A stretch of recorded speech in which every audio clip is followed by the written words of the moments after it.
বৈষম্য বিরোধী ছাত্র আন্দোলনের ডাকা সর্বাত্মক অসহযোগ কর্মসূচি ঘিরে রাজধানীর বিভিন্ন এলাকায় সংঘর্ষ এবং গোলাগুলির ঘটনা ঘটেছে। এতে ঢাকা এবং ঢাকার আশেপাশে নিহত হয়েছেন শত শত শিক্ষার্থী ও জনতা। এখনও ঢাকা মেডিকেল কলেজ হাসপাতালের মর্গে রয়েছে অজ্ঞাত মরদেহ। বিস্তারিত মারুফা কামালের প্রতিবেদনে।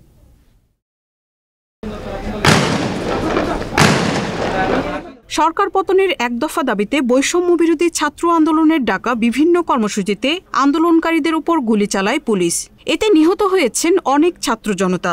এ সময় ঢাকা এবং ঢাকার আশেপাশে বিভিন্ন এলাকায় গুলিতে আহতদের চিকিৎসার জন্য নেওয়া হয়েছিল ঢাকা মেডিকেল কলেজ হাসপাতালে। এদের মধ্যে নিহত হয়েছেন অনেকে।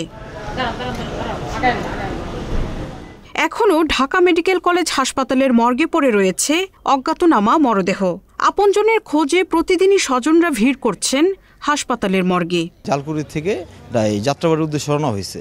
রওনা হওয়ার পরে ওইখান থেকে আর পাওয়া যাচ্ছিল না। 5 তারিখের পর পাওয়া যায়নি। তো আজকে সন্ধান পেয়েছে এখানে মর্গে, ঢাকা মেডিকেল মর্গে, যে এটাই মনে হয় আমানতের লাশ। 5 আগস্ট বৈষম্য বিরোধী ছাত্র আন্দোলনের এক দফা দাবি পূরণ হলেও রাজনৈতিক বিরোধের জেরে এখনও বিভিন্ন জায়গায় হত্যাকাণ্ড চলছে। মঙ্গলবার দুর্বৃত্তের গুলিতে নিহত হওয়া এক ব্যক্তির লাশ নিতে মর্গে এসে এমন ঘটনা জানান স্বজনরা।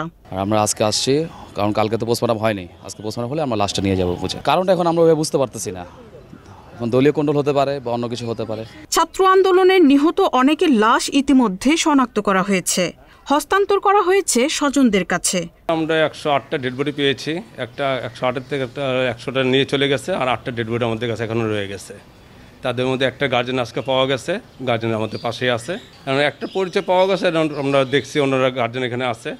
এখন পুলিশে যে সিদ্ধান্ত নিবে সে অনুযায়ী হ্যান্ডওভার করে দেবে। নিহতদের মরদেহ শনাক্ত এবং স্বজনদের কাছে ফিরিয়ে দিতে সর্বাত্মক চেষ্টা চলছে বলে জানিয়েছে হাসপাতাল কর্তৃপক্ষ। Marufa Kamal, channel S, Dhaka.